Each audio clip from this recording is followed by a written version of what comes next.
আপনাকে যদি কেউ একজন এসে বলে আপনার সফলতার বা ব্যর্থতার কারণ আপনি নিজেই, তাহলে কি আপনি অবাক হবেন? আপনি তখন বলতে পারেন, আমার কি দোষ, আমি তো চেষ্টা করেছি বাট পারি নাই। আমার কি দোষ, আমার তো সময় নেই। তাছাড়া আমার মামা খালু নেই, টাকা পয়সা নেই, শক্তিশালী কারো হাতও নেই। তাহলে আমি কিভাবে আমার লক্ষ্যে পৌঁছাবো?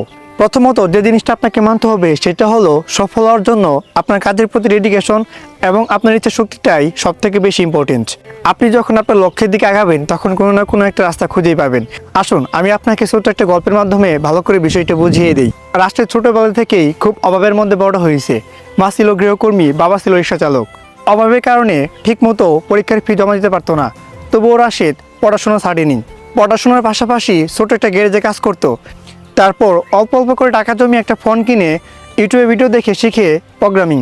সব কিছু সামলিয়ে রাশেদ তেমন একটা পরীক্ষায় ভালো ফল করতে পারতো না, তবুও অনেক কষ্ট করে একটা প্রাইভেট ভার্সিটিতে ভর্তি হন। ভর্তির টাকা জোগাড় করার জন্য মায়ের গহনা বিক্রি করে। তারপর সেখান থেকে কিছু টাকা বেঁচে গেলে সেই টাকা দিয়ে বন্ধুর ফেলে দেওয়া পুরোনো ল্যাপটপটা কিনে প্রোগ্রামিংয়ের কাজ শুরু করে দেয়। পড়াশোনার পাশাপাশি ফ্রিল্যান্সিং করায় তেমনটা ভালো করতে পারছিল না। তবে এভাবে কিছুদিন কাজ করার পরে সে $8 একটা কাজ পেয়ে যায়। আর সেখান থেকে তার মনের মধ্যে একটা বিশ্বাস জন্মে যে এটা আমিও করতে পারবো। আর সেখান থেকেই তার সফলতার জার্নি শুরু। এখন রাশেদ বর্তমানে ছোটোখাটো একটা আইটি ফার্মের মালিক।